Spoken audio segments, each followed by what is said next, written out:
perkenalkan, nama saya Muhammad Safar Rahayu dari Prodi Ilmu Komunikasi. Saya akan menjawab pertanyaan tugas 1 dari mata kuliah logika. Pertanyaan yang pertama, saya akan menyebutkan dan menjelaskan 3 jenis macam term beserta juga contohnya.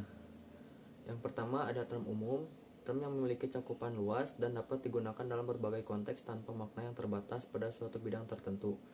Yang kedua, ada term khusus, term yang memiliki makna spesifik dalam suatu bidang ilmu atau profesi tertentu. Yang ketiga, ada term abstrak, term yang merujuk pada konsep atau gagasan yang tidak memiliki wujud fisik tapi dapat dipahami secara intelektual atau filosofis. Contoh term umum, transportasi, mencakup berbagai jenis sarana mobilitas termasuk kendaraan pribadi, angkutan umum, dan lainnya.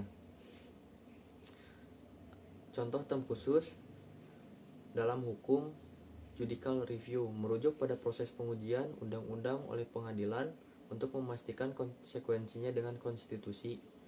Dan yang terakhir, ada contoh dari term abstrak, yaitu keadilan, adalah konsep abstrak yang menggambarkan prinsip kesetaraan dan perlakuannya sesuai dengan berdasarkan norma, hukum, dan moral.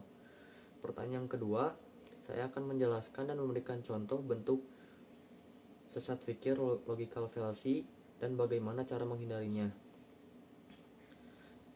Sesat pikir atau logical fallacy adalah kesalahan dalam penalaran yang dapat menyebabkan argumen menjadi tidak valid atau menyesatkan.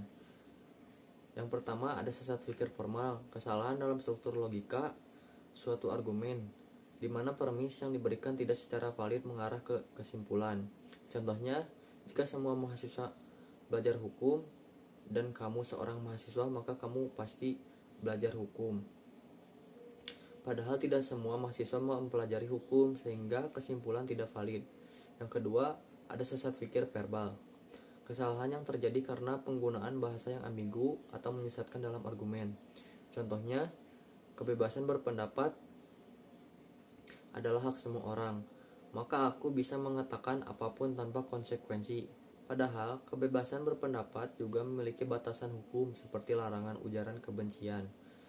Yang ketiga, ada sesat pikir material, kesalahan dalam isi atau substansi argumen, biasanya karena premis yang salah, tidak relevan, atau tidak cukup mendukung kesimpulan. Contohnya, kebijakan ini buruk karena banyak orang tidak menyukainya. Pendapat mayoritas bukanlah bukti objektif bahwa suatu kebijakan itu buruk.